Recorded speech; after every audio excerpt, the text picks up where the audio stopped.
قال الله تعالى: وهو العلي العظيم. وقوله: وهو الحكيم الخبير يعلم ما يلج في الأرض وما يخرج منها وما ينزل من السماء وما يعرج فيها. وقوله: وعنده مفاتح الغيب لا يعلمها إلا هو ويعلم ما في البر والبحر وما تسقط من ورقة إلا يعلمها ولا حبة في ظلمات الأرض ولا رطب ولا يابس إلا في كتاب مبين. بارك الله فيك. وقوله وهو العلی العظیم، اللہ تعالیٰ کی دو صفات، العلی مانا بلند، العظیم بڑا. اللہ تعالیٰ علی ہے یعنی صاحب علو، بلندی والا، اور عظیم ہے صاحب عظمت. ایسا علی ہے، ایسا بلند ہے کہ کوئی اس کے اوپر نہیں. جیسے کہ الظاہر لیس فوقہ شیء، اس سے اوپر کوئی شے نہیں، ایسا العلی ہے. اور اس کی علو اور بلندی پر آگے ویسے مستقل ایک باب آ رہا ہے جہاں اللہ تعالیٰ کی علو پر بحث ہے، وہیں تفصیل سے بات کر لیں گے انشاءاللہ. یہ ہے کہ اللہ رب العزت تمام مخلوقات سے اوپر ہے اور اس سے اوپر کوئی نہیں. بہت سے جو بیمار ذہن کے لوگ ہیں اللہ تعالیٰ کی جہت کے قائل نہیں ہیں. جہتیں 6 ہیں، اوپر کی جہت، نیچے کی جہت، دائیں بائیں آگے اور پیچھے. جہات 6 6 جہات ہیں. اور کچھ لوگ جو بیمار ذہن کے اللہ تعالیٰ کی جہت کو نہیں مانتے، اللہ تعالیٰ کی جہت کو نہیں مانتے. اگر جہت کو مان لیں تو نعوذ باللہ اللہ جہت میں محصور ہو جائے گا. وہ کہتے ہیں اللہ کے شیان شان نہیں، لیکن نہیں، اللہ تعالیٰ کے لیے جہت علو ہے، بلندی کی جہت. اور وہ جہت اس طرح ہے کہ اللہ تعالیٰ محصور نہیں ہے. اتنی اللہ تعالیٰ بلندی پر ہے کہ ہمارے ذہن اس بلندی کا تصور نہیں کر سکتے. لیکن زمین سے آسمان تک 500 سال کی مسافت کا فاصلہ ہے، اور پہلا آسمان 500 سال کی مسافت کے بقدر موٹا ہے. پھر آسمان اول سے آسمان دوم تک 500 سال. اس طرح 7واں آسمان اوپر بلندی پر جاتے جائیں. پھر اوپر ایک بحر کا ذکر ہے جس کی تہ سے لے کر سطح تک 500 سال کی مسافت کا فاصلہ ہے. اس پر رحمان کی کرسی ہے جو اس کے 2 قدم رکھنے کی جگہ ہے، اور اس بحر سے کرسی تک بھی 500 سال کی مسافت کا فاصلہ ہے. اور کرسی کے اوپر اللہ کا عرش ہے، اور کرسی سے عرش تک بھی 500 سال کی مسافت کا فاصلہ ہے. اور یہ عرش اللہ کی آخری مخلوق ہے. اس عرش پر اللہ مستوی ہے، کیسے وہ کیفیت ہمیں معلوم نہیں. تو آپ کو کس نے بتا دیا کہ اللہ محصور ہے؟ اوپر دیکھ کر آیا؟ نہیں، وہ ذات محصور نہیں ہے، اور نہ کوئی طاقت اس کا احاطہ کر سکتی، اس ذات کو گھیر سکتی. عرش آخری مخلوق ہے، اس کے اوپر کتنا علو، اس پر کیا معاملہ ہے اس علو کا ہمیں معلوم نہیں. تو اللہ تعالیٰ کے لیے جہت علو اس کے شیان شان ہے، جو اس کی ایک ذات ہے، جو اس کی صفات ہے، جو اس کا مرتبہ اور مقام ہے. تو جہت علو اس کے شیان شان ہے. نماز میں اقرار بھی کرتے ہو سبحان ربی الاعلی، پاک ہے میرا رب جو الاعلی سب سے اوپر ہے. تو جہت کا اعتراف تو ہے نا یہ کہ اللہ اوپر کی جہت پر ہے، اور اس اوپر کیا کیفیت ہے ہمیں معلوم نہیں. ان عرش تک کتنی بلندی ہے ایک اندازہ ہمیں دیا گیا. بلندی کوئی ناپ نہیں سکتا، اس پر اللہ مستوی ہے. اور پھر آگے علو کی کیا شکل ہے وہ اس کی کیفیت معلوم نہیں ہے. تو اللہ العلی بلند ہے، اس بلندی کا جو ہے وہ اعتراف اور اقرار کرنا ہوگا. اور العظیم ہے، اللہ عظیم ہے، جو عرش پہ مستوی ہے. کرسی اس کے 2 قدم رکھنے کی جگہ ہے، اور کرسی کے مقابلے میں 7واں آسمان ایسے ہیں جیسے بڑے تشت میں 7 سکے رکھے ہوں. اس سکوں اور تشت کی کیا نسبت ہے؟ اس طرح 7واں آسمان اتنے بڑے. یہ سورج ہماری زمین سے کتنا بڑا ہے، اور یہ سورج آسمان کے مقابلے میں کیا ہے؟ اور پہلا آسمان چھوٹا ہے، دوسرا اس سے بڑا، تیسرا اس سے بڑا، چوتھا اس سے بڑا. یہ 7 آسمان 7 درہم ہے، 7 سکے جو ایک تشت میں رکھے ہیں اوپر تلے نیچے. تو کتنی بڑی کرسی ہے، جو موضع قدم الرحمن، رحمان کے قدم رکھنے کی جگہ. اور اس کے اوپر عرش ہے. عرش کتنا بڑا ہے؟ فرمایا کہ جیسے ایک چھلا کسی چٹیل میدان میں رکھا ہو، وہ چھلا اس میدان کے مقابلے میں کیا ہے، اس طرح کرسی اللہ کے عرش کے مقابلے میں. تو رحمان کی عظمت کا آپ اندازہ کیجئے، اور پھر یہ اندازہ کر کے ایک حقیقت پر غور کریں، کبھی اس کو فراموش نہ کریں کہ اس رحمان کے سامنے ہم نے اکیلے کھڑے ہو کر اپنی پوری زندگی کا حساب دینا. اس عظمت والی ذات کے سامنے اکیلے انسان نے کھڑا ہونا ہے. ما منکم من احد الا وسیکلمہ ربہ ولیس بینہ وبینہ ترجمان. تم سب سے تمہارے رب نے باتیں کرنی ہیں، سوال کرنے ہیں، اور اس طرح کرنے ہیں کہ اللہ اور بندے کے درمیان کوئی ترجمان نہ ہوگا. تو اپنی اخروی مسئولیت پر ہم سوچیں اور غور کریں کہ کیسے کھڑا ہونا ممکن ہوگا، اور کیسے زندگی کے ایک ایک لحظے کا امتحان ہمیں دینا پڑے گا. تو یہ خوف سامنے ہو تو پھر اس کھڑے ہونے کی تیاری یقیناً ہم بڑے اخلاص سے کریں. اللہ تعالیٰ ہم سب کو عافیت عطا فرمائے. آگے اللہ تعالیٰ کا فرمان وَهُوَ الْحَكِيمُ الْخَبِيرُ، کہ اللہ تعالیٰ حکیم ہے اور خبیر ہے. یہ اللہ تعالیٰ کے 2 نام ہیں، الحکیم الخبیر. الحکیم کیا ہے؟ الحکیم کے 2 ماخذ ہیں، 2 معنی ہو سکتے ہیں. ایک تو الحکیم حکمت سے، حکمت والا، اس کا ہر فیصلہ حکمت والا ہے. اس کی تقدیر جو اربوں کھربوں انسانوں کا جو ہے وہ فیصلہ ہے، ہر فیصلہ حکمت پر. حکیم حکمت والا. یا پھر حکیم حکم سے، حاکم حکم والا، حکمت والا اور حکم والا. اللہ تعالیٰ کا حکم مسلم ہے، اور اس کے حکم کی 3 قسمیں. اللہ تعالیٰ کے حکم کی وہ حاکم ہے، ایسا حکم جاری کرنے والا. اس کے حکم کی 3 قسمیں. ایک ہے حکم قدری، تقدیر کے فیصلے، وہ اللہ ہی کے ہیں. کون کب پیدا ہوگا، کتنا جیے گا، کتنا کھائے گا، کتنا پیے گا، کب مرے گا، درخت کا کوئی پتا کب جھڑے گا اور جھڑ کر کہاں گرے گا، پانی کے قطرے ایک ایک قطرہ کب برسے گا اور کہاں گرے گا. ایسا حکیم ہے. یہ تقدیر کے سارے فیصلے، سارے حکم اللہ تعالیٰ کے. اور دوسرا حکم جو ہے حکم شرعی، شریعت کے حکم، نماز پڑھو، روزے رکھو، حج کرو، زکوٰۃ دو، اقیموا الصلاۃ آتوا الزکاۃ، کتب علیکم الصیام، کتب علیکم القصاص.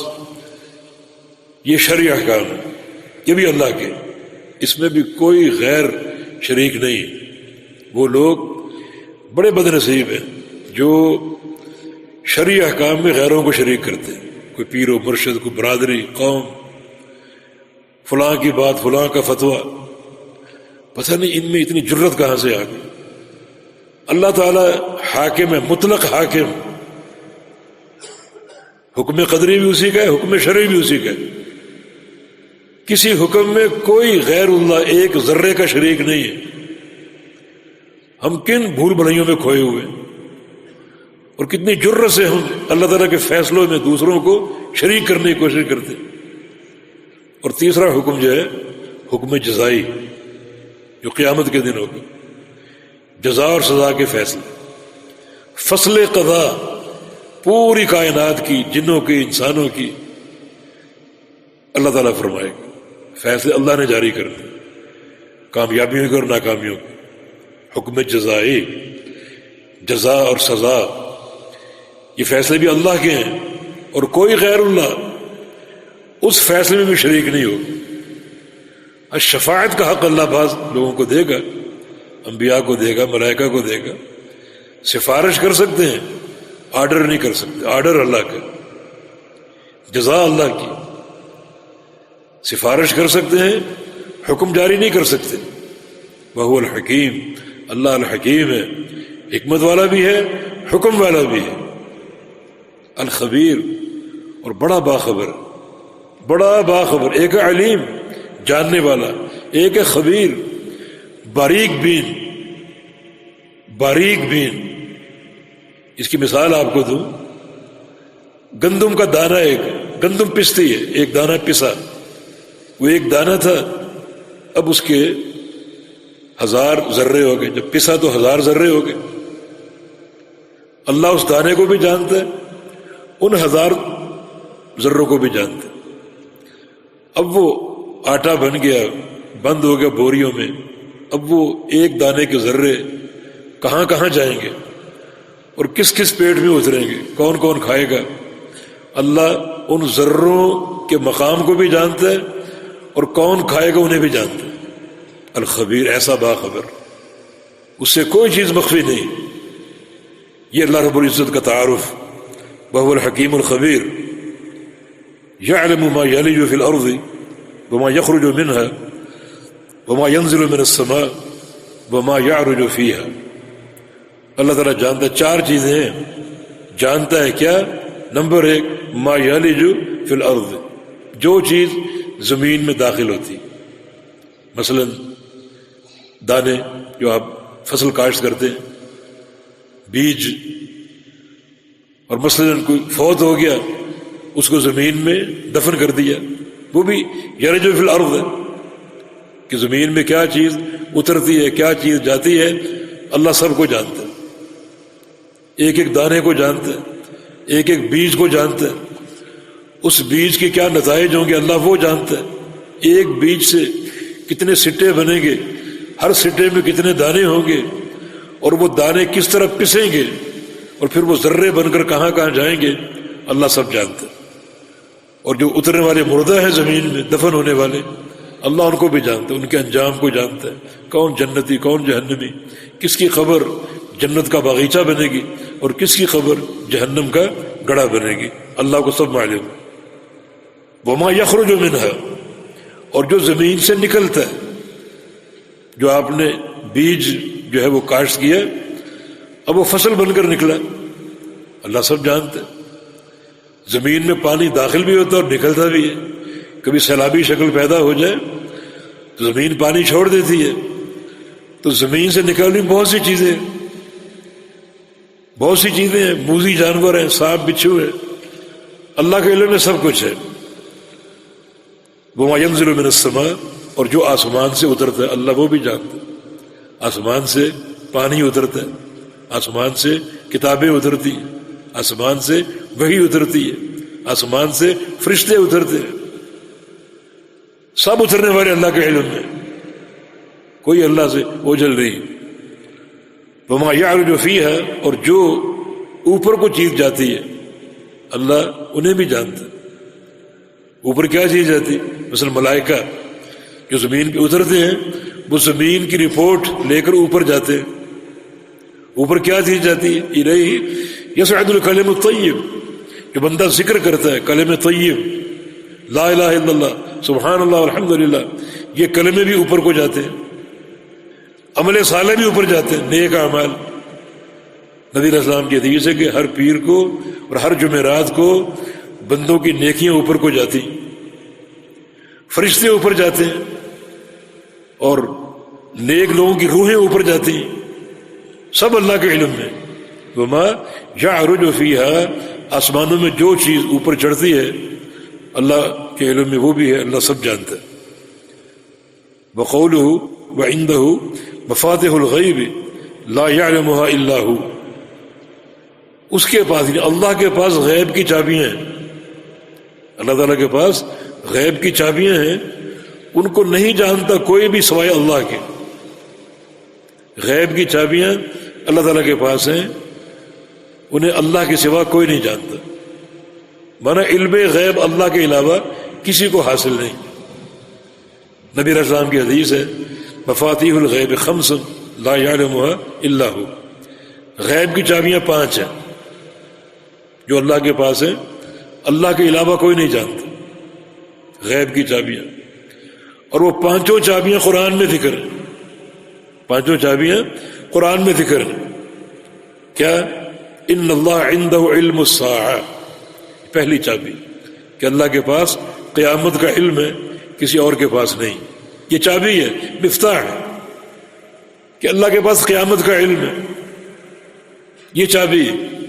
جب قیامت کا علم کسی کے پاس نہیں ہے تو قیامت کے بعد کا علم کیسے آ سکتا ہے؟ جب ٹائٹل ہی نہیں آپ کو پتہ ہی اندر کیا ہے وہ کیسے جانیں گے آپ؟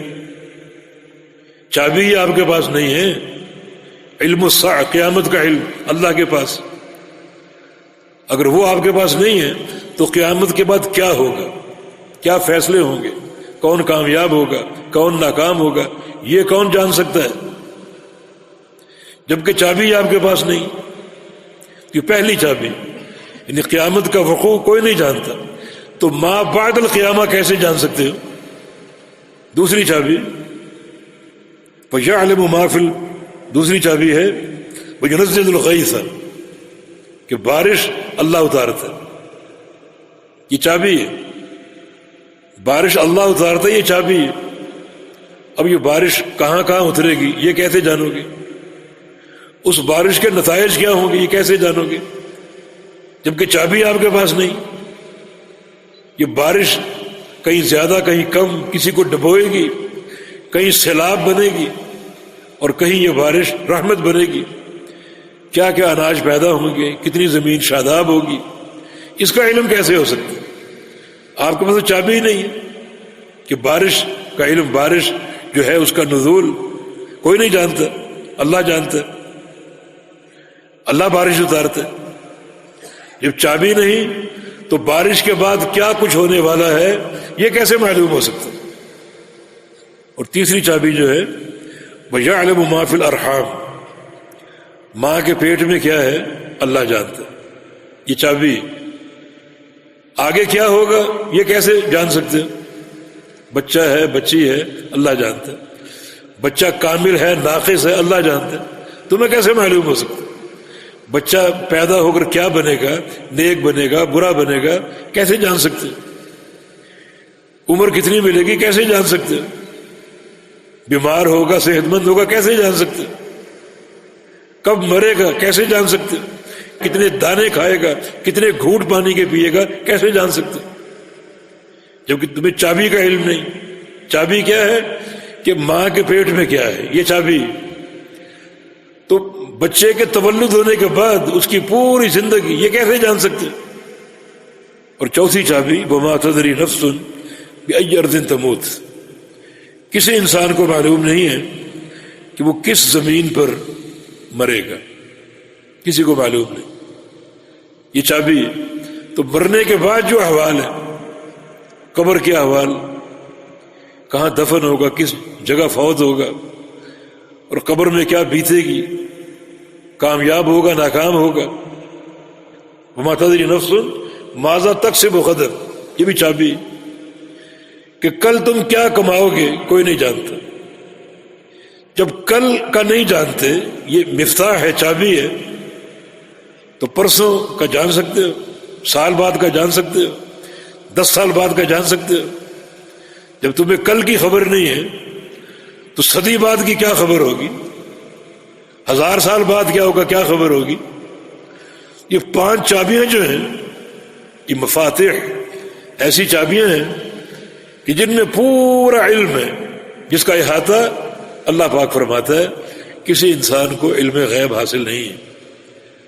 یہ مفاتیح الغیب وعنده مفاتیح الغیب لا یعلمها الا هو، مفاتیح الغیب، غیب کی چابیاں اللہ کے پاس ہیں، اللہ کے سوا کوئی نہیں جانتا. وَيَعْلَمُ مَا فِي الْبَرِّ وَالْبَحْرِ، اور اللہ جانتا ہے بر خشکی میں کیا ہے، والبحر اور تری اور سمندروں میں کیا ہے. خشکی کے مخلوقات کو، ایک ایک ذرے کو، درختوں کے ایک ایک پتے کو، پانی کے ایک ایک قطرے کو اللہ جانتا ہے. اور بحر سمندر کیا ہے، سمندر کی مخلوقات کیا ہے، سمندر کی تہ میں کیا ہے، سمندر کی سطح پر کیا ہے، یہ سب اللہ کا علم ہے. روشنی ہو اندھیرے ہو، اللہ کے نزدیک سب برابر ہے، سب برابر. اللہ تعالیٰ اپنے عرش پر مستوی ہے، اور کسی سیاہ پہاڑ میں سیاہ رات ہو اور سیاہ رنگ کی چیونٹی چل رہی ہو، وہ اپنے عرش میں اس کو دیکھتا بھی ہے اور اس کے چلنے کی آواز کو سنتا بھی ہے. ایسا اس کا علم اور اس کا سمع اور بصر اور اس کا احاطہ ہے. وَمَا تَسْقُطُ مِنْ وَرَقَةٍ إِلَّا يَعْلَمُهَا، اور نہیں گرتا کوئی پتا، وَمَا تَسْقُطُ نہیں گرتا، من ورقہ کوئی پتا، الا يعلمها مگر اللہ اس کو جانتا ہے کہ وہ پتا کب گرے گا اور کہاں گرے گا. گرنے کا زمانہ، گرنے کی جگہ اللہ کے علم میں ہے اور کوئی نہیں جانتا. ولا حبۃ فی ظلمات الارض، اور زمین کی تاریکیوں میں کوئی دانہ ہو اللہ کے علم میں ہے. ولا رطب ولا یابس الا فی کتاب مبین، اور ہر تر اور خشک، یہ ہر چیز تر ہو یا خشک ہو، یہ دنیا میں دو ہی قسم کی چیزیں، یا تر ہوگی یا خشک ہوگی. مانا پوری چیزیں فی کتاب مبین، کتاب مبین میں موجود ہیں. کتاب مبین سے مراد لوح محفوظ، جس میں اللہ تعالیٰ نے پوری تقدیر لکھی ہوئی ہے. تو ہر شے کتاب مبین میں موجود ہے، لوح محفوظ میں موجود ہے. تو اس سے اللہ تعالیٰ کی تقدیر کا ایک مرتبہ ثابت ہوا، ایک شعبہ، اور وہ کتابت کا کہ اللہ رب العزت نے پوری دنیا کی تقدیر لکھی ہوئی ہے. کہاں لکھی ہے؟ لوح محفوظ میں. تو لوح محفوظ بھی ثابت ہو گیا. اور اصل جو شیخ الاسلام کا استدلال ہے وہ اللہ کا علم کامل جس میں کوئی نقص نہیں ہے، ایسا علم جو کامل ہے، شامل ہے اور کافی اور وافی ہے، اور پوری دنیا کا احاطہ کیے ہوئے ہے، ہر جگہ کا، ہر مکان کا، ہر زمانے کا احاطہ کیے ہوئے ہیں. جی